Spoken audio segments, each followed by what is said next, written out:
सुनबाई, आज माझी तब्येत ठीक नाहीये. मला थोडा आराम करायचा आहे. यावर सून संतापली आणि म्हणाली, मी काय तुम्हाला या घरात तोंड पाहायला ठेवले आहे का? हे ऐकून जानकीजींच्या डोळ्यात अश्रू आले, पण त्या काही बोलल्या नाहीत. फक्त मनातल्या मनात देवाला प्रार्थना केली की देवा, ज्याचे हृदय तू मऊ करू शकला नाहीस त्याला आता तूच समजून सांग. शेवटी एक दिवस असा आला जेव्हा जानकीजीने तिच्या सुनेला वटणीवर आणले.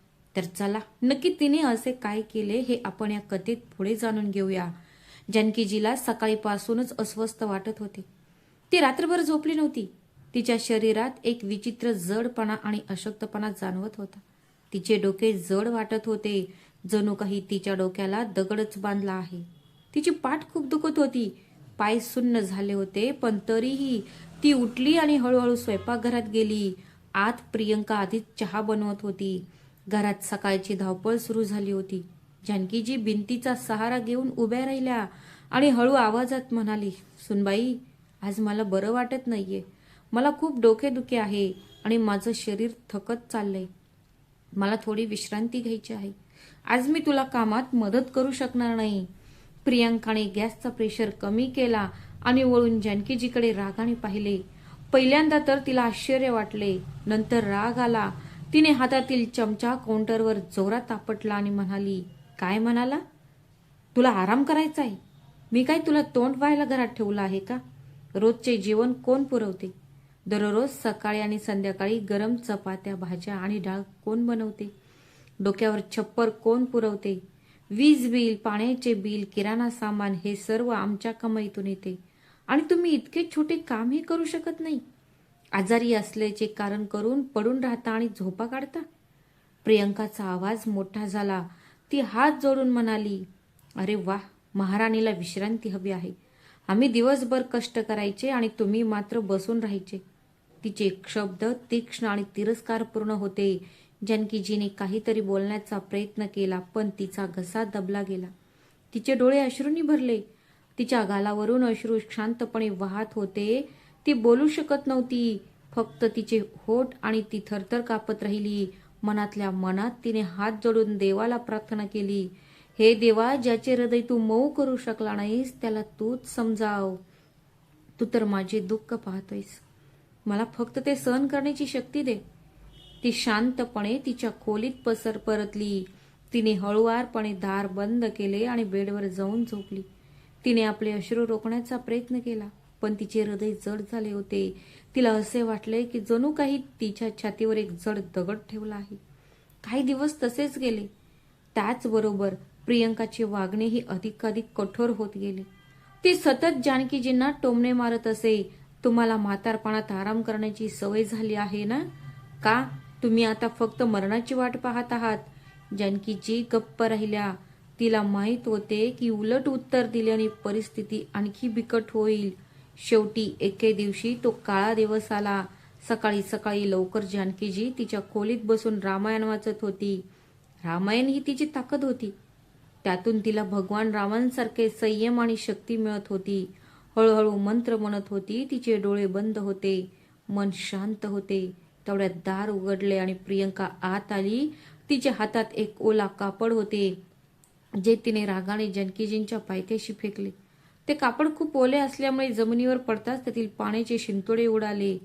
हा घ्या पोचा आणि पटकन उठून संपूर्ण घर स्वच्छ करायला जा. आज कोणतेही निमित्त स्वीकारले जाणार नाही. मी कालपासून पाहत आहे तुम्ही फक्त पुस्तके वाचत बसलाय, प्रियंका रागाने म्हणाली. जानकीजींनी रामायण बंद केले आणि हळुवारपणे तिच्या सुनेला सांगितले, सुनबाई, आज माझे शरीर खूप दुखत आहे. माझ्या कमरेमध्ये इतक्या वेदना होत आहेत की मला बसणे किंवा उभे राहणे कठीण जात आहे. माझे हातपाय पण सुन्न झाले आहेत. मी संपूर्ण घर साफ नाही करू शकणार. एखादं छोटं काम करेन, पण पूर्ण घर. हे ऐकून प्रियंकाचा राग वाढला.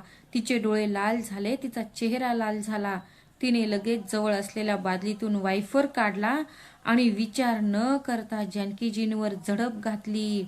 आज मी तुमचे सर्व दुःख दूर करेन. मला तरी बघू दे तुम्हाला किती वेदना होत आहेत. असे म्हणत ती तिला वारंवार मारू लागली. प्रथम तिच्या पाठीवर, नंतर तिच्या खांद्यावर, नंतर तिच्या हातावर. जानकीजी वेदनेने ओरडली, सुनबाई सुनबाई थांब, कृपया मला मारू नकोस, खूप दुखतंय. तिने हात जोडून विनवणी केली, पण प्रियंकाच्या कानात एक शब्दही शिरला नाही. ती रागाने आंधळी झाली होती. ती तशीच मारत राहिली. जानकीच्या उजव्या हातावर एक जोरदार प्रहार झाला. तेव्हा तडाक बसल्याचा आवाज झाला. कदाचित हाड तुटले असावे. तो वार एवढा मोठा होता की जानकीची जमिनीवर पडला. तिचा हात मोडला आणि लगेचच तो हात सुजला. वेदना इतक्या तीव्र होत्या की त्या रडू लागल्या. अश्रू आणि तिच्या रडण्याचा आवाज पूर्ण खोलीत घुमला.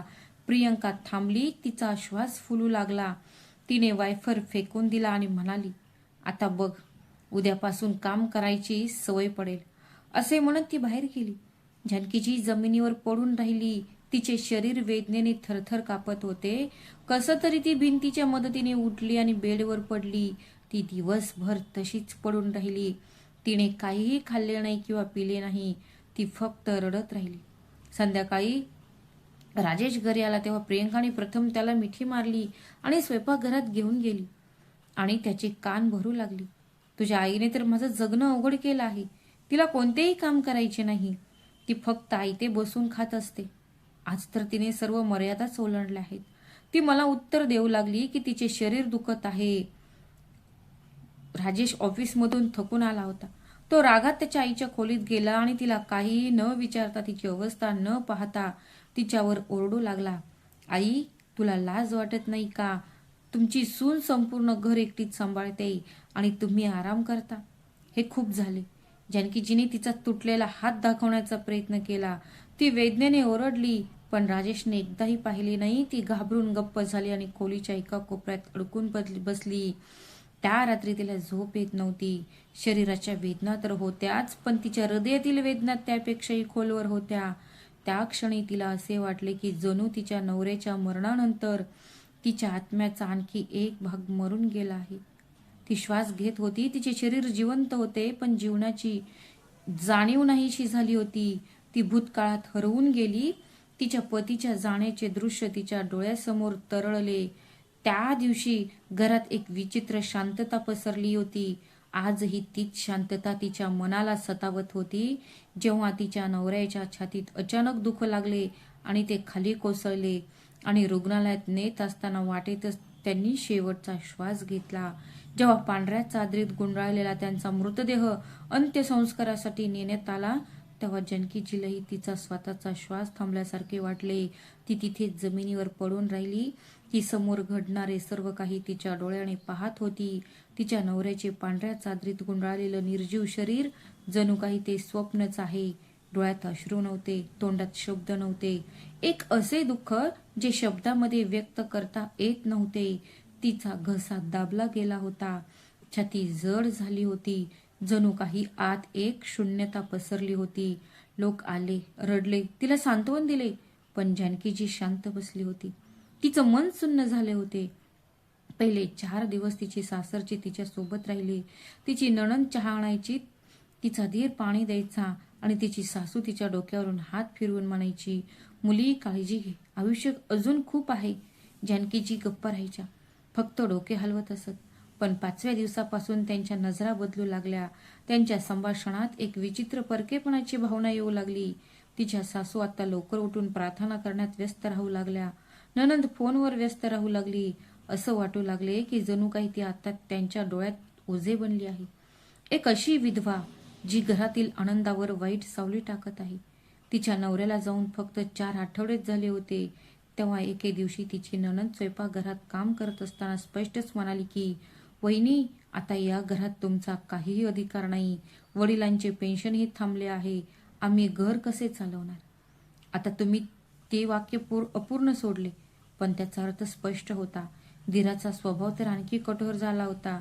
एके संध्याकाळी तो दारू पिऊन घरी आला आणि मोठ्याने म्हणाला, आम्ही तुझे रोज रोज अश्रू पाहण्यासाठी तुला इथे ठेवायचे का? आम्हाला आणि आमच्या मुलांना रोज तुझी ही नजर सहन करावी लागेल का? विधवेची सावली घरावर पडू नये. ते मुद्दामहून असे बोलत होते जेणेकरून जानकीजी स्वतः घर सोडून जातील आणि स्वतःचा उदरनिर्वाह करतील. खरं सांगायचं तर पती गेल्यानंतर ती कुटुंबावर एक मोठा भार बनली होती. ना कमवणारी, ना आधार देणारी, ना कोणाचा सहारा असलेली आणि मग तो काळा दिवस आला. सकाळी सकाळी माझ्या सासूबाई म्हणाल्या, मुली, आज आपण मंदिरात जाणार आहोत, तूही तयार हो. पण जेव्हा ते परतले तेव्हा सर्वांचे चेहरे दगडासारखे झाले होते. भाऊजीने त्यांचा छोटा बॉक्स आणि कपड्यांची बॅग बाहेर गेटवर ठेवली. नणंद म्हणाली, वहिनी, मला माफ करा, पण आता तुमच्यासाठी या घरात जागा नाही. जानकीजींनी खूप समजावून सांगण्याचा प्रयत्न केला, पण तिच्या दिराने दार बंद केले. त्यांचे सर्व सामान रस्त्यावर होते. तिला बाहेर फेकण्यात आले होते. ती रस्त्यावर उभी होती. हातात एक छोटी बॅग होती आणि त्याच्यात काही कपडे आणि तिच्या नवऱ्याचा फोटो होता. तिच्या मनात हजारो प्रश्न होते. मी काय गुन्हा केला होता? तिचे प्रत्येक नाते का तुटत होते? तिच्या डोळ्यात अश्रू होते, पण ते बाहेर येत नव्हते. कदाचित दुःखाने आधीच मर्यादा गाठली होती. तिची रडण्याची ताकदही संपली होती. तिने बॅगेतून तिचा जुना साधा फोन बाहेर काढला आणि तिच्या भावाला फोन केला. तिचा आवाज थरथरत होता. भाऊ, मी आहे. मी आता तिथे येत आहे. काही तिच्या भावाने आश्चर्याने विचारले, पण नंतर म्हणाला, ठीक आहे बहीण, ये, कारण हे तुझे पण घर आहे. या छोट्याशा कृतीने तिला थोडी आशा मिळाली. कदाचित आता तिला थोडीशी आराम मिळेल. ट्रेनच्या लांब प्रवासानंतर ती तिच्या भावाच्या घरी पोहोचली. तिच्या वहिनीने दार उघडले आणि तिला मिठी मारून रडू लागली. या ताई, किती त्रास सहन करावा लागला. मुले धावत आली. विवेक, जो तिचा लहान मुलगा होता, तिच्या नवऱ्याचा शेवटचा अवशेष, तिच्या आईला शांतपणे चिकटून राहिला. तिच्या भावाने तिच्या डोक्यावर हात ठेवला आणि म्हणाला, आता काळजी करू नकोस. इथे तुला कोणीही ओझे मानणार नाही. इथे सुरुवातीला सगळं ठीक होतं. वहिनी गरम गरम जेवण बनवायची आणि मुलं तिच्या सोबत मिसळायची. विवेक शाळेत जाऊ लागला आणि जानकीजी घर कामात मदत करू लागल्या. ती प्रार्थना करायची, देवाचे आभार मानायची. हे देवा, तुझे खूप खूप आभार की तू मला कुठेतरी आश्रय दिलास. पण हा आनंदही अल्पकाळ टिकला. जसजसे दिवस जात होते तसतसे तिच्या वहिनीचे वर्तन बदलू लागले. ती छोट्या छोट्या गोष्टींवर तोंड वाकडे करू लागली. ताई, तू भाज्यांमध्ये इतके तेल का घालतेस? मुलांना इतके गोड पदार्थ का दिलेस?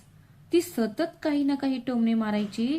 आता तिच्या मनात तीच जुनी आणि भयानक भीती निर्माण झाली की हे छप्परही तिच्या डोक्यावरून काढून टाकले जाईल का? ती रात्रभर जागे राहून हा विचार करायची की मी खरोखरच इतकी दुर्दैवी आहे का? आणि मग तो दिवस आला जो तिच्यासाठी विनाशापेक्षा कमी नव्हता. एका संध्याकाळी तिच्या वहिनीने तिच्या भावाला फोन केला आणि मोठ्याने तक्रार करायला सुरुवात केली. ती घरी राहून आपल्या मुलांवर वाईट प्रभाव पाडत आहे. ती मला सतत अडवत असते, माझ्या स्वातंत्र्यात अडथळा आणत असते. मुलेही उत्तर देऊ लागली की हे सर्व खोटे होते. पण तिच्या वहिनीने ते इतक्या नाट्यमय पद्धतीने सांगितले की तिच्या भावाने त्यावर विश्वास ठेवला आणि काहीही न विचार करता तो रागाने म्हणाला, बहीण, तू आता इथे राहू शकत नाहीस. उद्यापर्यंत तू हे घर सोडून जा. जानकीजीने विनवणी करून समजावून सांगण्याचा खूप प्रयत्न केला. भाऊ, मी काय चूक केली? मुलांशी तर मी खूप प्रेम करते. पण तिच्या भावाने कान बंद केले. त्या रात्री ती विचार करत राहिली, मी खरोखरच इतकी वाईट आहे का की माझ्यासाठी प्रत्येक दरवाजा बंद होत आहे? विवेक तिच्या मांडीवर झोपला होता, निष्पाप चेहरा, लहान श्वास. मग तिच्या मनात एक विचार आला, एक भयानक विचार, मी आत्महत्या करावी का? पण विवेकला पाहून तिने तो विचार बाजूला सारला. तिला वाटले की जर ती निघून गेली तर या निष्पाप मुलाचे काय होईल? हे एकमेव मूल होते जे तिला पुन्हा जगण्याची शक्ती देणार होते. तिने आपले अश्रू पुसले आणि स्वतःच्या मर्जीने जगण्याचा निर्णय घेतला. दुसऱ्या दिवशी सकाळी तिने तिच्या पतीने दिलेले काही दागिने तिच्या साडीच्या पदरामध्ये बांधले आणि तिथून निघाली. एका ओळखीच्या व्यक्तीच्या माध्यमातून तिला शहरातील एका छोट्या कापड कारखान्यात शिवणकामची नोकरी मिळाली. पगार तुटपुंजा होता. दिवसाला 2 वेळचे जेवण पुरेल इतकाच होता. तिने ओल्या भिंती आणि गळणाऱ्या छताची एक छोटी खोली भाड्याने घेतली. पण तिथे आता तिला कोणताही छळ सहन करावा लागणार नव्हता. कारखान्यातील एका मशीन समोर बसून ती सकाळपासून संध्याकाळपर्यंत शिवणकाम करायची. रात्री विवेकला अभ्यासात मदत करायची, त्याला चांगले संस्कार शिकवायची आणि उर्वरित वेळ प्रार्थना आणि उपासनेत घालवायची. जीवन कठीण होते, पण प्रत्येक दिवस तिला जाणीव करून देत होता की ती कमकुवत नाहीये. ती एक अशी आई आहे जी तिच्या मुलासाठी काहीही सहन करू शकते. तिच्या मनात फक्त एकच आशा होती, ती म्हणजे एक दिवस सगळं काही बदलेल. कदाचित तो दिवस उशिरा येईल, पण मी थकणार नाही. सकाळ झाली होती. कारखान्यातील यंत्रे घंटांचा मोठा आवाज ऐकू येत होता. उष्णतेने तिचे कपडे घामाने भिजले होते. तिच्या हातांना फोड आले होते. बोटे दुखत होती, पण ती थांबत नव्हती. प्रत्येक टाके टाकताना ती स्वतःचे आणि विवेकचे भविष्य शिवत होती. तिच्या मनात फक्त एकच संकल्प होता, मी विवेकला एक चांगले आयुष्य देईन. तो गरिबी, थकवा आणि त्याच्या भूतकाळातील सावल्यांखालून वर येईल. आणि म्हणून तिने तिच्या कष्टाचा प्रत्येक भाग या स्वप्नासाठी समर्पित केला. जसजशी वर्षे गेली तसतसा विवेक अभ्यास करत राहिला. शाळेत चांगले गुण मिळाले. नंतर कॉलेजमध्ये गेला. त्याच्या डोळ्यात एक वेगळीच चमक होती, जी जानकीजीला आंतरिक समाधानाने भरून टाकत असे. जेव्हा तो शाळेतून परतायचा आणि स्वतःचे कपडे स्वतः धुवायचा, भांडी धुवायचा आणि आईला मदत करायचा, तेव्हा तिला खूप अभिमान वाटायचा. माझा मुलगा इतरांपेक्षा वेगळा आहे. ती विचार करायची की हे तिच्या संगोपनाचे एक उदाहरण आहे. आणि मग तो दिवस आला ज्याचे स्वप्न जानकीजी वर्षानुवर्ष पाहत होती. विवेकने कॉलेजमधून पदवी प्राप्त केली. एका मोठ्या कंपनीत मुलाखत दिली आणि त्याला नोकरी मिळाली. त्याचा पहिला पगार आला तेव्हा तो थेट त्याच्या आईकडे गेला. त्याने आईच्या हातात काही नोट्स ठेवल्या आणि म्हणाला, आई, हे तुझ्यासाठी आहे. जानकीजीच्या डोळ्यात अश्रू आले. या आनंदाच्या वेळी तिने विवेकला घट्ट मिठी मारली आणि मनापासून देवाचे आभार मानले. तिचे जीवनातील कष्ट आता फळ देत होते. जणू काही तिच्या दुःखाचा अंत आता जवळ आला होता. आता म्हातारपण शांततेत जाईल. तिच्या मुलाच्या आनंदात मग्न होईल. दरम्यान तिच्या भावाचे आणि वहिनीचे वर्तनही बदलू लागले. ते लोक ज्यांनी कधी काळी तिला रस्त्यावर सोडून दिले होते, ते लोक तिला आता दर 3 दिवसांनी तिच्या तब्येतीची विचारपूस करण्यासाठी येऊ लागले. वहिनी डोक्यावर पदर घेऊन गोड बोलायची. ती म्हणायची, बहीण, मी चूक केली, मला माफ करा. पण तिच्या बोलण्यात खोटेपणाचा स्पष्ट लवलेश दिसत होता. जानकीजीला समजले की तिची सुधारलेली परिस्थिती आणि विवेकची नोकरी पाहून तिला त्यांचे नाते पुन्हा जागृत करायचे आहे. क्षमा करणे आणि नातेसंबंध मजबूत करणे हा तिचा स्वभाव होता. म्हणून ती दार उघडे ठेवत असे, पण हृदय दूर ठेवत असे. एके संध्याकाळी विवेक तिच्या समोर येऊन बसला. त्याचा चेहरा गंभीर होता. जानकीजीने प्रेमाने विचारले, बाळा, काय झालं? सगळं ठीक आहे ना? विवेक हळू आवाजात म्हणाला, आई, मी एक निर्णय घेतला आहे. जानकीजीने हसून विचारले, निर्णय? कोणता निर्णय? मग तो म्हणाला, मला प्रियंकासोबत लग्न करायचं आहे. हे ऐकताच तिच्या अंगाला विजेचा एक झटका जाणवला. प्रियंका? ती प्रियंका, ती वहिनीची मुलगी, जिने खोटे आरोप करून तिला घरातून हाकलून लावण्यात महत्वाची भूमिका बजावली होती. जानकीजी गप्प बसल्या. काही क्षण तिच्या तोंडातून एकही शब्द बाहेर पडला नाही. मग हळूहळू तिने वर पाहिले आणि म्हणाली, बाळा, ती कोण आहे हे तुला माहिती आहे का? तिच्या आईने माझे काय हाल केले होते हे माहीत आहे ना? तिने मला रस्त्यावर सोडले होते. विवेकने मान खाली केली. त्याचे डोळे पाणावले होते, पण तो त्याच्या निर्णयावर ठाम होता. आई, आधी जे काही घडले त्याबद्दल मी माफी मागतो, पण मला प्रियंका आवडते. ती एक चांगली मुलगी आहे. ती आता बदलली आहे. मला वाटते की तू तिला एक संधी द्यायला हवी. जानकीजीने अनेक दिवस त्याला समजावून सांगण्याचा प्रयत्न केला, पण तो खूप हट्टी ठरला. शेवटी तिने हार मानली. एके दिवशी तिने तिच्या भावाला आणि वहिनीला घरी बोलावले आणि मनावर दगड ठेवून त्यांच्या समोर लग्नाचा प्रस्ताव ठेवला. तिच्या आयुष्यातील सर्वात कटू क्षण होता. तिच्या वहिनीच्या चेहऱ्यावर पुन्हा एकदा तेच विजयाचे हास्य उमटले, तोच अहंकार भावना. पण जानकीजी काहीच बोलली नाही. विवेकच्या आनंदासाठी जानकीजीने तिचे दुःख गेले, आणि हे फक्त एक आईच करू शकते. ती तिच्या मुलाच्या आनंदासाठी स्वतःचा द्वेषही बलिदान देऊ शकते. लग्न ठरले, विधी पार पडले आणि प्रियंका जानकीजीच्या घरी तिची सून म्हणून आली. जानकीजीला एक क्षणही आनंद वाटला नाही. प्रत्येक हास्य फक्त एक ढोंग होते. तिला या नात्यात लपलेल्या विषारी भावना माहीत होत्या आणि लवकरच त्याचे दुष्परिणामही दिसणार होते. पण ती एक आई होती म्हणून तिने गप्प राहणे पसंत केले. तिने सर्वस्व देवाला समर्पित केले आणि स्वतःला एका नवीन परीक्षेसाठी तयार केले. लग्नाच्या सुरुवातीच्या काळात प्रियंका खूप आनंदी दिसत होती. प्रियंकाने तिच्या प्रसन्न चेहऱ्याने सर्वांना जिंकण्याचा प्रयत्न केला. जानकीजीशी तिने खूप गोड बोलायला सुरुवात केली. ती सौम्य स्वरात संवाद साधत होती. तिचे वागणे पाहून जानकीजीच्या मनाला एक प्रकारचा दिलासा मिळाला होता. तिला असे वाटू लागले की कदाचित मी चुकली असेल, कदाचित ही मुलगी माझ्या मुलासाठी खरोखरच बरोबर असेल. पण जरी आईचे हृदय फसले असले तरी तिच्या डोळ्यांना अखेर सत्य कळलेच, आणि हे सत्य जास्त काळ लपून राहिले नाही.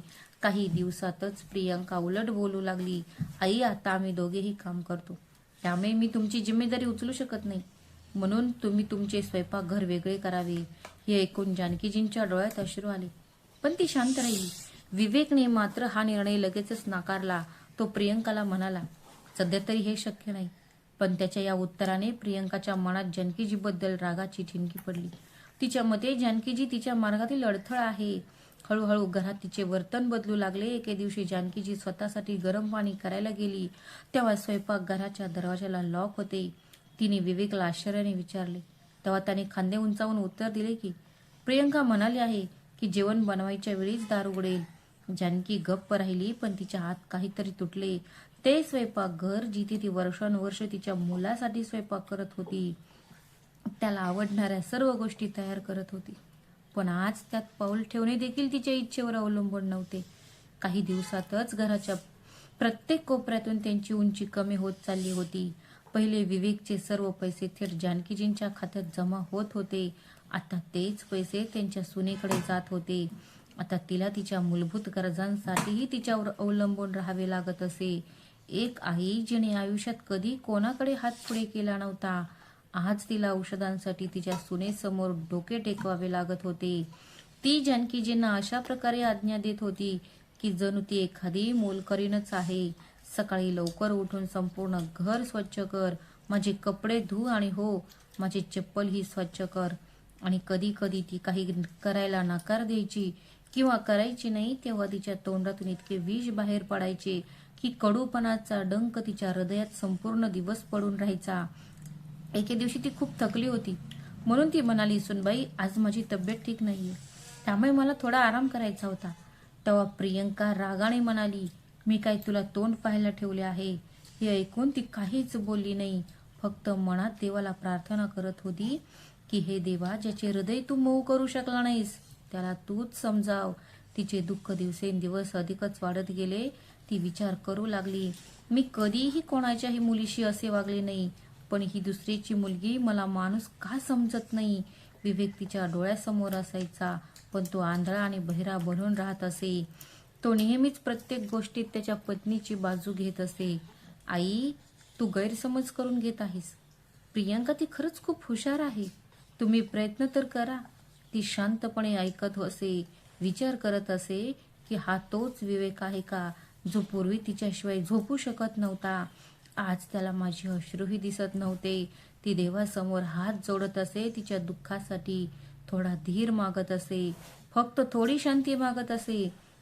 मला जगाविरुद्ध कोणतीही तक्रार नाही, मला फक्त याचीच वाईट वाटते की ज्याच्यासाठी मी हसत हसत जगाच्या सर्व जखमा सहन केल्या, तोच माझा मुलगा माझे दुःख समजून घेत नव्हता. प्रियंकाचे वागणे दिवसेंदिवस कटू होत चालले होते. कधी कधी ती त्यांना त्यांची कामे न केल्याबद्दल टोमणे मारायची, कधी चोरीचा आरोप लावायची, तर कधी घरी एखादे पाहुणे आले की त्यांना त्यांच्या खोलीत बंद करून टाकायची आणि बाहेर सांगायची की आईची तब्येत ठीक नाहीये, म्हणून ती तिच्या खोलीत आराम करत आहे. जर जानकीजी आता भिंतीला टेकून रडत बसत होती. तिची प्रकृती दिवसेंदिवस बिकट होत होती आणि तिची किंमत फक्त एक ओझे बनली होती. ती आता घराच्या एका छोट्या कोपऱ्यात बंदिस्त होती. ती खोली जी एकेकाळी विवेकच्या खेळण्याची जागा होती, ती खोली आता तिचे संपूर्ण जग बनले होती. बाहेरचे घर दुसरेचे वाटत होते. तिथे हास्य होतं, गप्पा होत्या, टीव्हीचा आवाज मोठा होता, पण तिच्या खोलीत फक्त आठवणी होत्या. एक खोल शांतता होती आणि तिच्या हृदयात सतत वेदना होत्या, जे कधीही कमी होत नव्हत्या. दिवसभर ती तिथेच बसून राहत असे आणि विवेकच्या बालपणीचा फोटो पाहून जुन्या आठवणी जाग्या करत असे. फक्त प्रार्थनेदरम्यान तिला काही सांत्वन मिळत असे. जेव्हा ती घंटा वाजवायची, दिवा लावायची आणि मंत्र म्हणायची, तेव्हा असे वाटायचे की ती या जगापासून खूप दूर देवापर्यंत पोहोचली आहे. ती लहान खोली मंदिरासारखी झाली होती. भिंतीवर राम आणि सीतेचे चित्र, एक छोटे मंदिर, उदबत्तीचा वास हेच तिचे आश्रयस्थान होते. त्या दिवशीही ती प्रार्थना करत होती. सकाळ झाली होती, पण ती घरात सगळीकडे शांतता होती. विवेक आणि प्रियंका ऑफिसला निघून गेले होते. जानकीजी घंटी वाजवत होती. तिचे डोळे मिटलेले होते, तिचे मन शांत होते. ती प्रार्थना करत होती, देवा मला धीर दे, तू माझे दुःख पाहत आहे, एक दिवस तू नक्कीच न्याय करशील. तेवढ्यात दार जोरात उघडले. आवाज इतका मोठा होता की त्याने दिवा हल्ला. प्रियंका आत आली. हातात ओला पुसून टाकलेला कपडा होता. तिचा चेहरा लालसर आणि डोळ्यात कायमचा तोच जुना द्वेष दिसत होता. जानकीजी चकित होऊन उठल्या. पूजाची थाळी हातात होती. प्रियंका ओरडली, हा घ्या पोचा, आत्ताच उठा आणि संपूर्ण घर स्वच्छ करा. आज कोणतेही निमित्त स्वीकारले जाणार नाही. तिने ते ओले कापड त्यांच्या समोर जमिनीवर फेकून दिले. कापड ओले असल्यामुळे जमिनीवर पडताच त्यातील पाण्याचे थेंब उडाले. काही जानकीजीच्या कपड्यांवरही पडले. तिची नजर प्रियंकाच्या रागावलेल्या चेहऱ्यावर केंद्रित झाली. ती मंद, थकलेल्या आवाजात म्हणाली, मुली, माझे शरीर खूप दुखत आहे, माझी पाठ, माझे हात पाय सर्व काही दुखत आहे. मी आज साफ करू शकणार नाही. हे ऐकून प्रियंका आणखीनच संतापली. तिला तिच्या वयाचीही पर्वा नव्हती आणि याची सुद्धा की जानकीजी देवासमोर बसून प्रार्थना करत आहेत. तिने पटकन वायपर उचलला आणि जानकीजीकडे धाव घेतली. तिने जानकीजीच्या हातावर जोरात मारले. आज मी तुझ्या शरीरातील सर्व वेदना काढून टाकेन. जानकीजीच्या हातात वेदनेची एक तीक्ष्ण लाट पसरली. जानकीजीने रडत आपले हात मागे घेतले, पण प्रियंका इथेच थांबली नाही. ती तिच्या पाठीवर आणि खांद्यावर मारत राहिली आणि पुढे म्हणत राहिली, आळशी कुठली, तुला फक्त रडायचे कळते. तू या घरात एक ओझ झाली आहेस. जानकीजींनी असह्यपणे स्वतःला नियंत्रित करण्याचा प्रयत्न केला. तिची प्रार्थना अपूर्ण राहिली. घंटा शांत होती. दिवा थरथरत होता. तिच्या डोळ्यातून अश्रू वाहू लागले. तिच्या मनात विचार आला की कदाचित देवाच्या नावाची शपथ देऊन हे थांबवू शकेल. तिने हात जोडून विनवणी केली, प्रियंका, देवासाठी तरी थांब. मी तुझ्या आईसारखी आहे, माझ्याशी असे करू नकोस. पण प्रियंकाच्या मनात माणुसकी कुठे उरली होती. थांबण्याऐवजी ती आणखी जोरात ओरडली, तू अजून मेली नाहीस का? जेव्हा एक सून तिच्या सासूला मरायला सांगते तेव्हा फक्त तिच्या शरीरालाच नाही तर तिच्या आत्म्यालाही घायाळ करते. जानकीजी ते शब्द कधीच विसरू शकत नाहीत. सकाळी उठल्यावर खोली नेहमीसारखी शांत होती. खिडकीतून सूर्यप्रकाश आत येत होता. तिने पुन्हा देवाला प्रार्थना केली, देवा, मी कधी कोणाचे वाईट केले असेल तर मला क्षमा कर, पण जर मी निर्दोष असेल तर मला न्याय दे. या दिवसात तिच्यात एक विचित्र बदल होत होता. ती जसजशी दुःख सहन करत होती तसतसे तिचे मन अधिक बळकट होत होते. तिला समजले होते की आता तिला कोणाकडूनही कोणतीही अपेक्षा नसावी, फक्त देव पुरेसा आहे. तिने निश्चय केला, जोपर्यंत मी जिवंत आहे तोपर्यंत मी सहन करेन. मी माझ्या देवाकडे कधीही तक्रार करणार नाही. जो माझ्या हृदयाला जाणतो तो एक दिवस मला माझा हक्क नक्की देईल. तिच्या हाताला मुंग्या येत होत्या. हातांची सूज दिवसेंदिवस वाढत होती, पण ती शांत राहिली. इथे कोणीही तिचे दुःख पाहणारे नव्हते किंवा समजून घेणारे नव्हते. प्रियंका जे दाखवेल तेच सत्य मानले जाईल. विवेक संध्याकाळी ऑफिसमधून आला तेव्हा तो थकला होता, पण त्याच्या चेहऱ्यावर तीच नाराजगी कायम होती. जानकीबाईंनी धाडस केले आणि विवेक समोर बसल्या. त्यांनी हळुवारपणे त्याला त्यांचा पट्टी बांधलेला हात दाखवला. बाळा बघ, हात खूप सुजला आहे, कदाचित हाड तुटले असेल, खूप दुखत आहे. विवेकने एक नजर टाकली आणि म्हणाला, आई, हे काय नवीन नाटक आहे? तू नेहमीच तक्रार करत असतेस. प्रियंका म्हणत होती की तू घसरून पडलीस आणि आता तू तिला दोष देत आहेस. आई, मला आराम मिळत नाही, तू सारखेच तक्रार करत राहते. ही ऐकून जानकीबाईंच्या डोळ्यांसमोर अंधारी आली. हा तोच मुलगा होता का जो लहानपणी त्याच्या थोड्याशा रडण्याने आई धावत येत होती. आईला थोडं काही कापलं की तो रडायचा. आज तो तुटलेल्या हाताला नाटक म्हणतोय का? तिचे हृदय तुटले, तिचा श्वास गुदमरला. ती फक्त एवढंच म्हणू शकली, तुला माझ्यावर विश्वास नाहीये बाळा? विवेकने तोंड फिरवले आणि निघून गेला. जानकीबाई शांतपणे खोलीत निघून गेल्या. रात्र झाली होती, घरात शांतता होती. जानकीबाई डोळे मिटून झोपली होती, पण झोप येत नव्हती. तिचे मन जागे होते. ती सर्व देवाशी बोलत होती. तिचे सर्व दुःख, तिच्या सर्व चिंता सांगत होती. ती, हे देवा, मी असा कोणता गुन्हा केला आहे की मला हे सहन करावे लागत आहे? अचानक एक भयानक किंकाळीने खोलीतील शांतता भंगली. जानकीबाई अचानक उठून बसल्या. ती किंकाळी मोठी आणि वेदनादायक होती. स्वयंपाकघरातून आवाज येत होता. ती कोणा अनोळखी व्यक्तीची ओरड नव्हती. ती त्यांची सूनबाई प्रियंकाची होती. थरथरत्या पायाने त्या बेडवरून उतरल्या आणि बाहेर आल्या. तिचा तुटलेला हात दुखत होता, पण काळजी जास्तच होती. ती दाराकडे सरकली. तेवढ्यात विवेक धावत आला. त्याचा चेहरा फिक्का पडला होता. एकही शब्द न बोलता तो स्वयंपाकघराकडे धावला. जानकीबाई त्याच्या मागे मागे गेल्या. तिचे मन तिला काहीतरी मोठे घडल्याचे सांगत होते. दारात जानकीबाई नुकतीच आली होती. तेव्हा तिला विवेकचा घाबरलेला आवाज ऐकू आला. आई, प्रियंकाला एका किड्याने चावले आहे. तिचे हृदय धडधडू लागले. तिचा तुटलेला हात अजूनही दुखत होता, पण तिचे पाय स्वतःहून हलले. स्वयंपाकघरात पोहोचल्यावर ती दृश्य पाहून थक्क झाली. प्रियंका जमिनीवर पडली होती. तिचा उजवा हात घट्ट धरून होती आणि ती जोरात रडत होती. तिचा चेहरा फिक्कट पडला होता. तिच्या डोळ्यात भीती स्पष्ट दिसत होती. तिला घाम येत होता आणि तिचा श्वास जलद गतीने सुरू होता. विवेक घाबरला होता. तिच्या शेजारी बसला होता. प्रियंका, काळजी करू नकोस, मी तुला आत्ताच हॉस्पिटलमध्ये घेऊन जातो. हा तोच हात होता ज्याने आदल्या दिवशी जानकीबाईला क्रूरपणे मारले होते. तोच हात आता वेदनेने थरथर कापत होता. जानकीबाई शांतपणे उभी राहिली. एक विचित्र अस्वस्थता तिच्या मनात भरून आली. तिलाही दया आली. विवेकने प्रियंकाला आपल्या हातात घेतले. तिला पटकन गाडीत बसवले आणि हॉस्पिटलकडे निघून गेला. जानकी दाराशी उभी होती. तिने गाडी जाताना पाहिली. लाल दिवा हळूहळू अंधारात नाहीसा झाला. तिचे मन अस्वस्थ होते. हा तो क्षण होता जेव्हा सर्व काही बदलणार होते. त्यांनी उर्वरित रात्र तिच्या खोलीच्या अंधारात घालवली. झोप डोळ्यांपासून दूर गेली होती. कधी कधी मला प्रियंकाच्या कणकण्याची आठवण यायची आणि दया यायची. शेवटी तीही एक माणूसच आहे. कधी कधी मला काल मिळालेला मार आठवायचा आणि माझे हृदय म्हणत असे, ही न्यायाची सुरुवात आहे. पण एक गोष्ट स्पष्ट होती, माझ्या देवाने माझे रडणे ऐकले होते. या सर्व दिवसांच्या प्रार्थना व्यर्थ गेल्या नाहीत. विवेक सकाळी लवकर परतला. त्याच्या चेहऱ्यावर थकवा आणि काळजीचे खोलवरचे ठसे होते. त्यांचे डोळे लाल झाले होते. जणू काही तो रात्रभर झोपलाच नव्हता.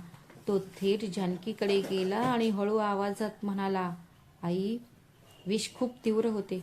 तो विंचू चावला होता, पण डॉक्टरांनी कसले तरी इंजेक्शन देऊन ते बरे केले. प्रियंकाच आता धोक्याबाहेर आहे. जानकीजींनी फक्त डोके हलवले. ती काहीच बोलली नाही. मनातल्या मनात म्हणाली, देवा, तुमचा खेळ अतुलनीय आहे. त्या दुपारी प्रियंकाला घरी आणण्यात आले. ती व्हील चेअरवर होती. तिचा चेहरा फिकट पडला होता आणि डोळे खोल गेले होते. तिच्या हातावर जाड पट्टी बांधलेली होती आणि ती थरथर कापत होती. ती कोणाकडे पाहत नव्हती. विवेकने तिला खोलीत जाण्यास मदत केली. प्रियंका थेट तिच्या खोलीत गेली. ती बेडवर बसली आणि गप्प बसली. काही क्षण शांतता होती, पण जास्त वेळ नाही. अचानक आणखी एक किंकाळी ऐकू आली. यावेळी ती आणखी भयानक होती. जणू काही तिचा जीव धोक्यात आहे. जानकी लगेच दाराकडे निघाली. तिचा तुटलेला हात धरून भिंतीच्या आधाराने आत आली. विवेक ही बाहेरून धावत आत आला. प्रियंका बेडच्या कोपऱ्यावर उभी होती. तिचा चेहरा फिकट पडला होता आणि तिचे शरीर प्रचंड थरथर कापत होते. ती ओरडत होती, इथे काहीतरी आहे, खूप भयानक. हे सगळे विंचू, ते मला चावतील, मला वाचवा. विवेकने लगेच बेडशीट हलवल्या. उशा उलट्या केल्या. कपाट उघडले आणि खोलीचा प्रत्येक कोपरा शोधला, पण तिथे काहीही नव्हते. फक्त शून्यता होती. प्रियंका, इथे काहीच नाहीये. तुला फक्त भास होत आहे. हे विषयाचे परिणाम आहेत. डॉक्टरांनी सांगितले आहे की हे होऊ शकते. विवेकने तर्क करण्याचा प्रयत्न केला. तिचा हात धरला आणि तिला बसवण्याचा प्रयत्न केला, पण प्रियंकाचा भ्रम थांबत नव्हता. ती भिंतीला टेकून बसली आणि वारंवार बडबडत होती, ते इथेच होते, मोठे काळे विंचू माझ्या भोवती. मग ती अचानक उठली आणि खोलीतून बाहेर पडली. थेट स्वयंपाकघराचा दरवाजा उघडताच पुन्हा ओरडली, इथेही विंचू आहेत. जमिनीवर, काउंटरवर, सर्वत्र. यावेळी विवेकचा संयम तुटला. तो चिडून म्हणाला, प्रियंका, शुद्धीवर ये. इथे काहीच नाहीये. तू कल्पना करत आहेस. पण प्रियंका मागे हटत राहिली. शेवटी ती स्वयंपाकघराच्या दारापासून दूर भिंतीजवळ बसली आणि दोन्ही हातांनी तिचा चेहरा झाकला. ती रडत होती. तिचे शरीर थरथर कापत होते. दारामागे लपून जानकीजी ऐकत होत्या आणि पाहत होत्या. तिच्या डोळ्यात अश्रू होते, पण ते आनंदाचे नव्हते. ते दुःखाचे एक विचित्र मिश्रण होते. त्याचे मन विचारत होते, एखादा माणूस खरोखर इतका निष्काळजी असू शकतो का, की जोपर्यंत तो स्वतःला त्रास होत नाही तोपर्यंत दुसऱ्याचे दुःख समजू शकत नाही. प्रियंकाची भीती आता तिच्या इंद्रियांवर आली होती. ती पुन्हा खोलीत जाणार नव्हती. स्वयंपाकघराकडे पाहताच ती ओरडत होती. तिला भिंतीच्या भेगांमध्ये, पडद्याच्या घड्यांमध्ये, छताच्या कोपऱ्यांमध्ये, सर्व गोष्टींमध्ये विंचू दिसू लागले. विवेकने फोनवरून डॉक्टरांशी संपर्क साधला. त्याने काही औषधे आणि सिरीज दिले, पण भीती कमी होत नव्हती. रात्री पुन्हा ओरडण्याचा आवाज येऊ लागला. वाचवा, ते माझ्या बेडवर चढत आहे, माझ्या हातावर. विवेक दरवेळी उठायचा, खोलीत जायचा, दिवे लावायचा, सगळं तपासायचं, पण तिथे काहीच नव्हतं. तो आता थकला होता. त्याचे डोळे सुजले होते. प्रियंका स्वप्नाच्या सावलीत जगत होती. ती नीट झोपत नव्हती किंवा जेवत नव्हती, फक्त बडबडत असे, ते परत येतील, ते परत येतील मला चावायला. जानकीजी शांतपणे सगळं पाहत राहिल्या. अनेक दिवस प्रार्थना करायची आणि रामायण वाचायची. मनातल्या मनात ती म्हणायची, हे देवा, तू दयाळू आहेस, तू सर्व काही पाहतोस, तुला सर्व काही माहीत आहे, तू नक्कीच न्याय करशील. आता तो क्षण जवळ येत होता जेव्हा प्रत्येकाचे खरे स्वरूप प्रकट होईल. जानकीने सहन केलेले दुःख तिच्याकडे परत येणार होते, कदाचित भयानक स्वरूपात. प्रियंकाची तब्येत दिवसेंदिवस खालावत चालली होती. पूर्वी ती फक्त रात्री ओरडायची, पण आता तिला दिवसाही भ्रम होत होता. सकाळी उठताच ती म्हणायची, तिकडे बघ, अंगणाच्या भिंतीवर काळी विंचू रेंगाळत आहेत. ते आहेत. ती बाथरूममध्ये जायला घाबरत होती, कारण ते टाईल्स खालून बाहेर येऊ शकतात. स्वयंपाकघर तिच्यासाठी नरक बनले होते. ती तिथे पाऊल ठेवताच ओरडायची. तिच्या डोळ्यात आता फक्त भीती आणि गोंधळ होता. तिचा चेहरा नेहमीच फिकट पडला होता. तिचे ओठ थरथरत होते. तिचे डोळे भीतीने इकडे तिकडे फिरत होते. ती आता कोणाशीही बोलत नव्हती, फक्त एकांतात बडबडत होती आणि रडत होती. तिच्या डोळ्यांखाली काळी वर्तुळे, तिचे ओठ कोरडे आणि भेगा पडलेले होते आणि तिचे केस विस्कटलेले होते. तिचे शरीर सतत थरथरत होते, जणू काही ती गोठत आहे. कोणत्याही गोष्टीला स्पर्श करण्यापूर्वी ती त्याकडे अनेक वेळा पाहत असे, हात पुढे करत असे आणि नंतर ती मागे सरकायची, जणू काही ती एखाद्या विंचूला लपवत असेल. विवेकचा संयम आता संपला होता. तो त्याच्या पत्नीवर खरोखर प्रेम करत होता, पण सतत ओरडणे, रात्रंदिवस सतत आवाज आणि तिचे संशयास्पद वर्तन. तो वारंवार समजून सांगत होता, प्रियंका, हे काहीच नाहीये, हे सगळं तुझी कल्पनाशक्ती आहे. डॉक्टरांनी सांगितले की ती विषयाचा तुझ्या मेंदूवर परिणाम झाला आहे. तू औषध घे आणि आराम कर.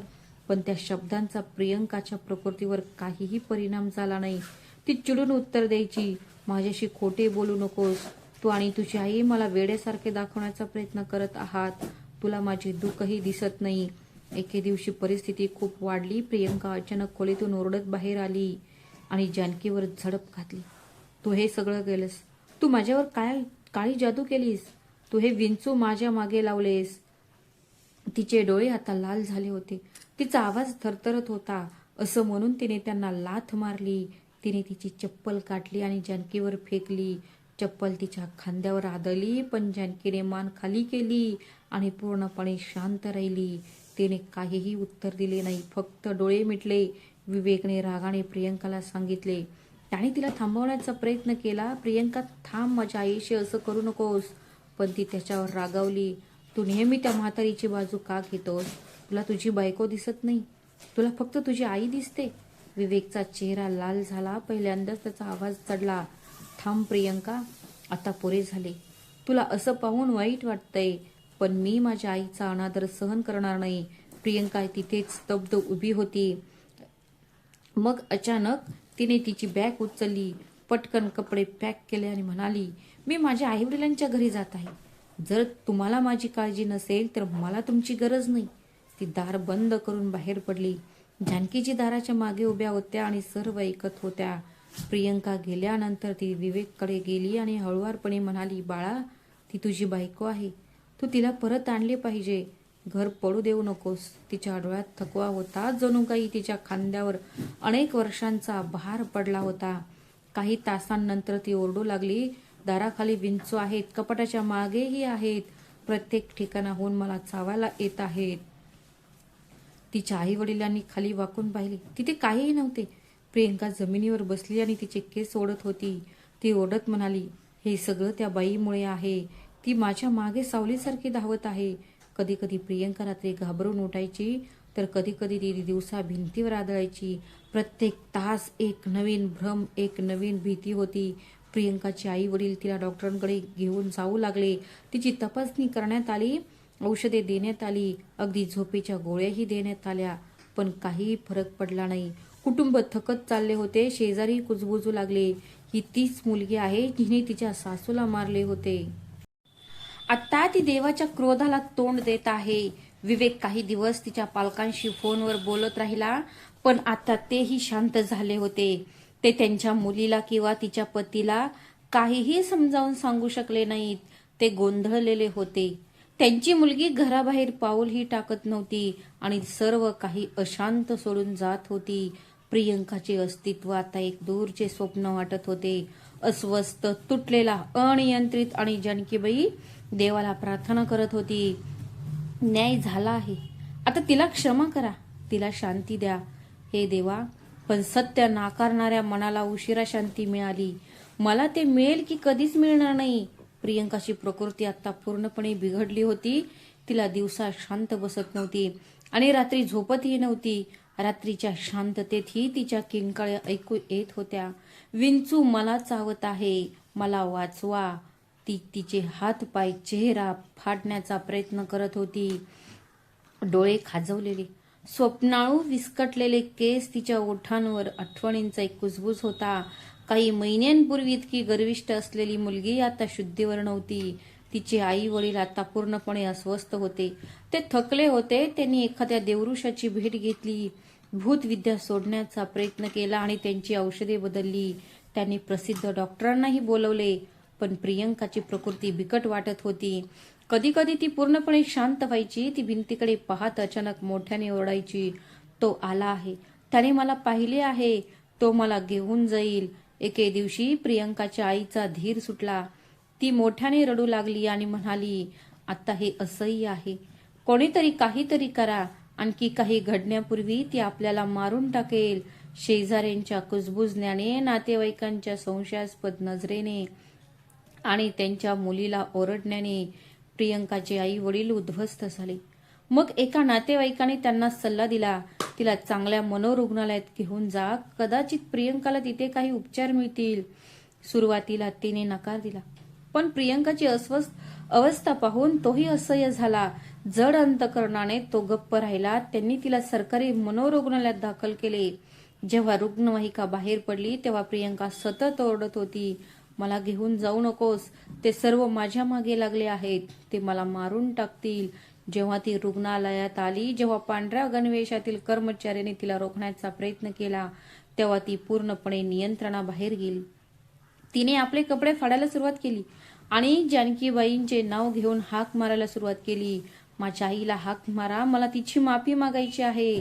प्रियंकाचे पालक आई वडिलांनी विवेकला फोन केला आणि म्हणाले, बाळा, तू माझ्यावर एक उपकार करशील, तुझ्या आईला सांग की ती आमच्या मुलीला माफ कर.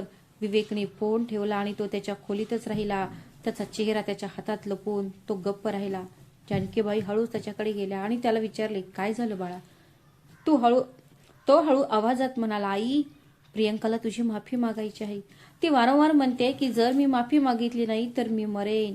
तिच्या मनात एक वादळ उठले. ही तीच मुलगी होती का जिने पूजा करत असताना तिला झाडूने मारले होते? तीच मुलगी जिने तिचा हात मोडला होता आणि म्हणाली होती, तू का मरत नाहीस? आणि आज ती तिच्या पायाशी होती. ती हार मानण्यास तयार होती. एकेकाळी विष ओकणारी तिची जीभ आता माफी मागण्यास तयार होती. संपूर्ण खोली फिरू लागली आणि तिचे हृदय क्षणभर थांबले. तिने डोळे मिटले आणि देवाला प्रार्थना केली, अरे देवा, आता तूच निर्णय घे, मी फक्त तुझा भक्त आहे.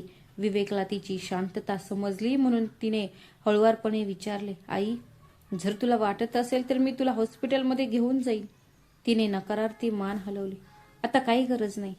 शाप देणाऱ्या विवेकाने जरी स्वतःला स्वीकारले तरी जखमा तशाच राहतात. विवेक शांत झाला. कदाचित आता तिला हे देखील समजले असेल की काळाने तिला एका आईने वर्षानुवर्ष जे काही सहन केले आहे ते सर्व दाखवून दिले आहे. ती ते सहन करत होती. दुसऱ्या दिवशी प्रियंकाची प्रकृती बिघडली. तिने तिचे केस उपटायला सुरुवात केली आणि स्वतःला इजा करायला सुरुवात केली. मग डॉक्टरांनी तिला जबरदस्तीने औषध दिले. खोलीत तिचा आवाज घुमला, आई मला माफ कर, मला माफ कर. तिचे वडील दरवाजाजवळ थरथर कापत उभे होते.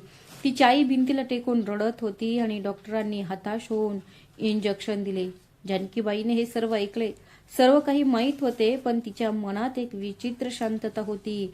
ती एक आई होती. तिने तिच्या मुलासाठी सर्व काही सहन केले होते. तिच्यावर वारंवार अन्याय झाला होता आणि तिच्या शांतीसाठीची हाक अखेर देवाच्या दरबारात पोहोचली होती.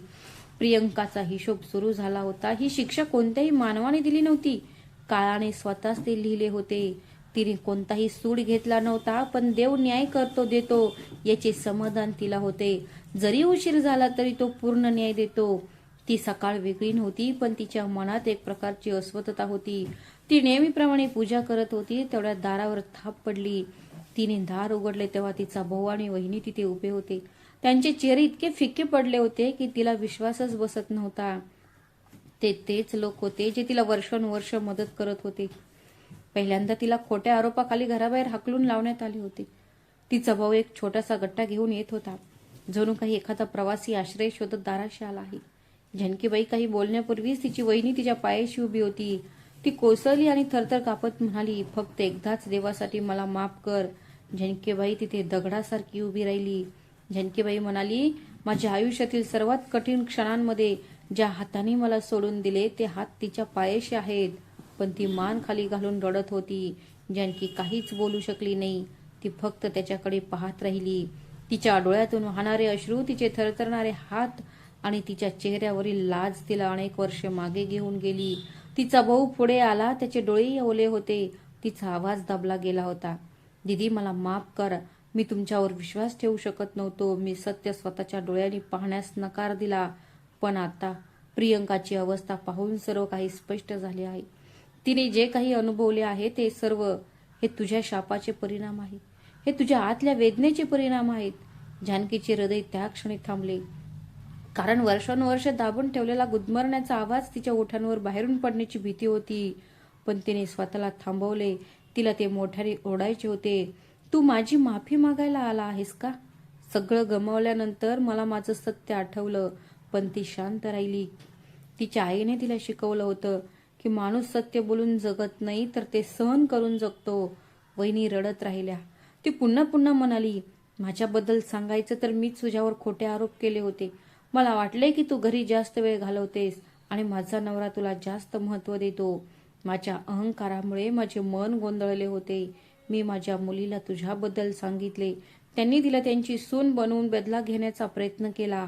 पण आज माझ्या मुलीची अवस्था पाहून मला समजते की ज्या व्यक्तीसाठी हे सर्व केले तीच व्यक्ती या सर्व अन्यायाची बळी ठरली.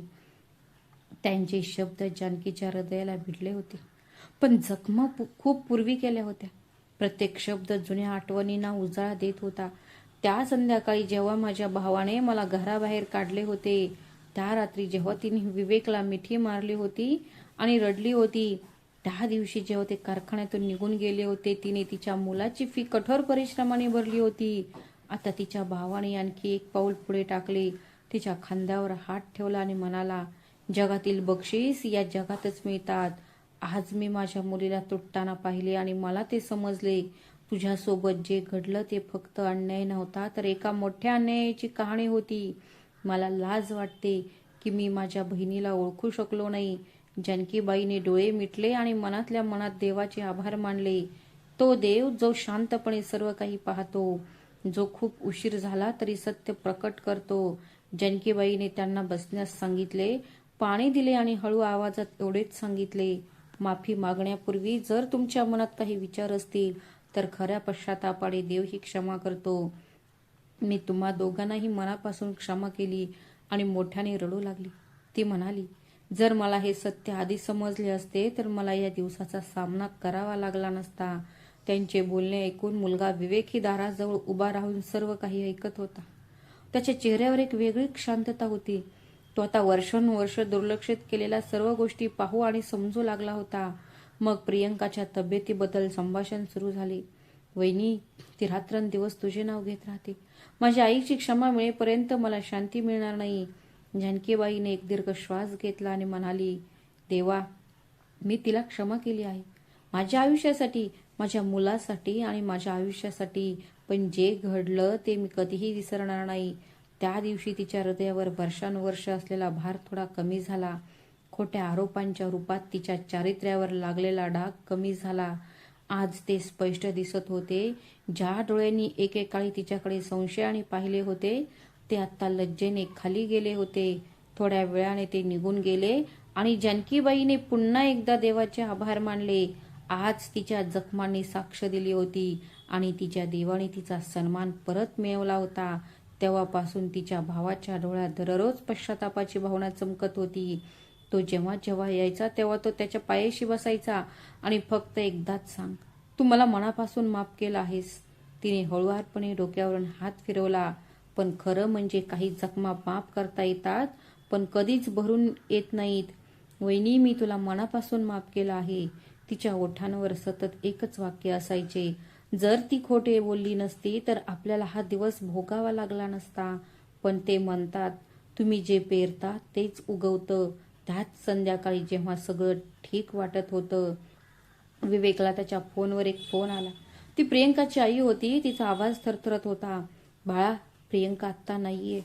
विवेकने जवळजवळ फोन ठेवला.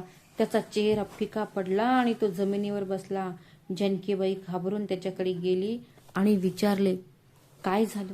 तो तिच्या खांद्यावर डोकं ठेवून रडू लागला. त्याचे डोळे पाणवले. ज्या माणसाचा अहंकार, कठोर वर्तन आणि अन्याय त्याला मोडून टाकत होता ते आता या जगात नाही. विवेकची काही वेळ काळजी घेतल्यानंतर तिने खोलीचा दरवाजा बंद केला आणि हात जोडून देवाला प्रार्थना केली. हे देवा, जर माझ्या अहंकारामुळे काही झाले असेल तर ते कृपया ते माफ करा. मी ते मनापासून स्वीकारले देखील. तिने तिला माफ केले होते. दुसऱ्या दिवशी संपूर्ण परिसर एकाच गोष्टीबद्दल बोलत होता. ही तिच्या सासूवर केलेल्या अन्यायाची शिक्षा होती. लोकांनी त्यांचे दुःख व्यक्त केले, परंतु ते असेही म्हणाले की देवाचा न्याय असाधारण आहे. जो सहन करतो त्यालाच त्रास होतो. जानकीजींनी ऐकले आणि काहीही बोलले नाहीत. पण तिला शांती मिळाली. एका अर्थाने प्रियंकाच्या मृत्यूवर ती अश्रू ढाळू शकली नाही. पण ती फक्त तिची सून नव्हती. ती एका आईची मुलगी होती, एक स्त्री. कदाचित तिला ते वेळेत समजले नसेल. विवेक काही दिवस शांत राहिला. त्याचे डोळे खोल पश्चातापाने भरले होते. तो पुन्हा पुन्हा येऊन म्हणायचा, आई, मी तुझे ऐकले नाही. मी तुझ्या वेदनांकडे दुर्लक्ष केले. तुझ्या बोलण्यावर लक्ष देण्याऐवजी त्याने त्याच्या पत्नीच्या बोलण्यावर विश्वास ठेवला. पण आज सगळं संपलं होतं. जानकीने त्याला मिठी मारली आणि म्हणाली, बाळा, मी तुझी आई आहे. आई कधीही तिच्या मुलाबद्दल तक्रार करत नाही. तुला हे सगळं समजलं, हेच माझे यश आहे. प्रियंकाचे जाणे हे फक्त एक मृत्यू नव्हता, ते एका अंतासाठी लिहिले गेले होते. असे लेखन ज्यामध्ये वर्षानुवर्षे वेदना, संयम, शांती आणि प्रार्थना होती. माझ्यासाठी तो एक क्षण होता, जेव्हा एक असा हिशोब होता जो वेळेत ठेवला जातो. माझ्यावरून वर्षानुवर्षे ओझे निघून गेले असे मला वाटले. पण आत्म्याला झालेल्या जखमा कधीच बऱ्या होत नाहीत. जानकीबाई घराच्या अंगणात बसल्या होत्या. तिच्या हातात चहाचा कप होता आणि विवेक तिच्या पायाजवळ जमिनीवर शांतपणे बसला होता. तो वाईट नजरेवर नजर ठेवून बसला होता. तिने त्याच्या डोक्यावर हात ठेवला आणि म्हणाली, आता आपल्याला आयुष्य नव्याने सुरू करावे लागेल. जर तू जुन्या वाईट आठवणी मनात ठेवल्या तर तुला कधीही शांती मिळणार नाही. तिच्याकडे पाहून तो म्हणाला, आई, तू माझ्यासाठी स्वर्गासारखी आहेस. मला हे उशिरा कळले, पण आता मला समजले, तुझी सेवा करणे हे माझ्या जीवनाचे ध्येय आहे. माझ्या मनाला शांतीचा एक क्षण मिळाला जो मी अनेक वर्षात अनुभवला नव्हता. आणि तो मिळाल्यानंतर मी फक्त प्रार्थना केली, देव सत्याच्या मार्गावर चालणाऱ्यांना कधी एकटे सोडत नाही आणि अन्याय करणाऱ्यांना योग्य वेळी त्याची जागा दाखवतो. जानकीबाईच्या मनावर बसलेली बदनामीची धूळ साफ होत गेली. देवाने तिची प्रतिष्ठा परत मिळवून दिली होती. तो क्षण होता जेव्हा तिच्या सत्याच्या प्रकाशाने खोट्याचे सर्व थर जाळून टाकले. अनेक काळ्या रात्रीनंतर ती सकाळ आली होती. घरात शांतता होती. विवेक तिच्या समोर बसला होता आणि त्याच्या डोळ्यात वर्षानुवर्षे दुःख होते. त्याने माझ्याकडे पाहिले आणि अचानक जानकीबाईच्या मांडीवर डोके ठेवले आणि म्हणाला, मी खूप मोठी चूक केली आई. मी खूप मूर्ख होतो. मला तुझ्या कधीच वेदना जाणवल्या नाहीत. मी तुझ्या प्रत्येक तक्रारीकडे दुर्लक्ष केले आहे. जानकीबाईचे हात त्याच्या डोक्यावरून फिरत असल्याचे होते. जणू काही ती वर्षानुवर्ष भोगलेल्या दुःखाचा पश्चाताप करत आहे. तिने त्याला मिठी मारली आणि म्हणाली, मी स्वतःच्या डोळ्यांनी सत्य पाहिले, पण स्वतःच्या मुलांसाठी आईची मांडी नेहमीच रिकामी असते. उशीर झाला असेल, पण तो रिकाम्या हाताने जाणार नाही. विवेक तिच्या मांडीवर लहान मुलासारखा रडत होता. तिने देवाचे आभार मानले की तिच्या मुलाला वेळेवर सत्य समजले. प्रियंका त्याला सोडून गेल्यानंतर तो खूप निराश झाला होता, पण त्या वियोगाने त्याच्या आत एक प्रकाश निर्माण झाला. काही महिन्यानंतर विवेकचा चेहरा पुन्हा जीवनाने चमकू लागला. त्याला माहीत होते की त्याला जीवन पुन्हा सुरू करायचे आहे, पण अपराधीपणाच्या ओझ्याशिवाय. एका नवीन आशेने. म्हणूनच जानकीबाईने त्याचं पुन्हा लग्न करण्याचा निर्णय घेतला. तिने विवेकला सांगितले, बाळा, जर एखाद्या व्यक्तीला दुसरी संधी मिळाली तर त्यांनी पहिली संधी विसरू नये. यावेळी अशी मुलगी निवड जी केवळ पत्नीच नाही तर सून देखील असेल, आणि सर्वात महत्त्वाचे म्हणजे एक चांगली व्यक्ती असेल. देवाने त्यांच्या प्रार्थनांचे उत्तर दिले. काही आठवड्यानंतर एक प्रस्ताव आला. त्या मुलीबद्दल सर्वजण तिच्याबद्दल चांगले बोलायचे. ती सुसंस्कृत, सद्गुणी आणि सर्वात महत्त्वाचे म्हणजे तिच्या पालकांची काळजी घेणारी होती. जानकीबाईचा निर्णय निश्चित झाला. लग्न अगदी साधेपणाने झाले. विवेकच्या डोळ्यात शांती दिसत होती आणि जानकीबाईने स्वतःशी विचार केला, देवा तुझे आभार. कदाचित आता माझ्या मुलाची आणि माझ्या सुनेची नवीन सुरुवात आनंदाने होईल. नवीन सुनेचे नाव समीरा होते. ती सकाळी लवकर उठून सर्वात आधी जानकीबाईच्या खोलीत जायची. ती त्यांची तब्येतीची विचारपूस करायची, तिच्यासाठी चहा बनवायची आणि तिने तिच्या दिवसाची सुरुवात तिच्या पायांना स्पर्श करून करायची. तिचा प्रत्येक शब्द धाडसी आणि आदरयुक्त होता. वर्षानुवर्षे गायब झालेला आनंद घरात परतला होता. आता जेवणाच्या टेबलावर हास्याचा आवाज घुमत होता. स्वयंपाकघरातून जेवणाचा छान वास येत होता आणि विवेक जानकीबाईला त्याच्या आयुष्याचा एक अविभाज्य भाग मानू लागला होता. संध्याकाळी कामावरून परतल्यावर तो जानकीबाईच्या खोलीत बसायचा. तिची तब्येत विचारायचा आणि म्हणायचा, आई, आज किती शांतता आहे. ती यापूर्वी कधीही नव्हती. आयुष्याला त्याची खरी ओळख परत मिळत असल्यासारखे वाटत होते. हे ऐकून जानकीबाईचे डोळे अश्रूंनी भरले.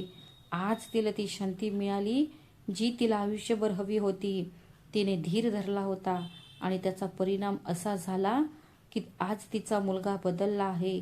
इतरांवर विश्वास ठेवण्याऐवजी तो त्याच्या आईच्या शब्दांचा आदर करतो. तो तिच्या प्रत्येक गोष्टीचा आदर करतो. तो आता तिच्या त्यागाकडे केवळ कर्तव्य म्हणून पाहत नाही तर कृतज्ञतेने पाहतो. हे ऐकून माझ्या डोळ्यात पाणी येते. प्रियंका, जिला जानकीबाईंनी एकेकाळी दुःखाचा समानार्थी शब्द मानत असत, ती आता संपूर्ण जगासमोर प्रकट झाली आहे.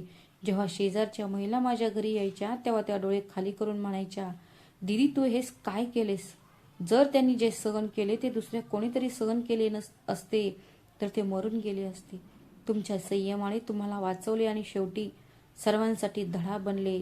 मग जानकीबाई फक्त हसली आणि स्वतःशी म्हणाली, फक्त त्यानेच धडा घेतला नाही तर मीही शिकले. देवावर विश्वास ठेवणे, शांततेने सर्व काही सहन करणे आणि क्षमा करणे. त्यांची नवीन सून समीरा त्यांच्या इतकीच जवळची झाली होती. ती तिला आवश्यक असलेली प्रत्येक गोष्ट करत असे. त्यांचा मुलगा देखील दररोज आठवण करून देत असे की तो त्याच्या आईला ओळखतोय आणि त्याने जानकीला तिच्या भूतकाळापासून वाचवण्याचा प्रयत्न केला. पण काही जखमा बऱ्या होतात पण खोलवरची छाप सोडतात. जानकीबाईने समीरला हे सांगितले. तिने हे सगळं सांगितलं नाही कारण तिला त्याच्या प्रेमावर कधीच शंका नव्हती आणि तिच्या जखमा त्याच्या आनंदावर सावली पडू नयेत असं तिला वाटत होतं. एखाद्याला त्याच्या कर्माचे फळ निश्चितच मिळते. चांगल्यासाठी शांती आणि वाईटासाठी पश्चाताप म्हणून जीवनात संयम, क्षमा आणि सत्याचा मार्ग अवलंबा, कारण देव न्याय देतो, जरी तो उशीर झाला तरी. तर मित्रांनो, या कथेत प्रियंकाला दिलेल्या शिक्षेबद्दल तुमचे काय मत आहे ते कमेंट करून नक्की आम्हाला सांगा. आमच्या चॅनलवर नवीन असेल तर चॅनलला सबस्क्राईब करा आणि व्हिडिओला लाईक करा, शेअर करा. भेटूया अशाच एका नवीन कथेत. तोपर्यंत स्वतःची आणि तुमच्या प्रियजनांची काळजी घ्या. श्री स्वामी समर्थ. धन्यवाद.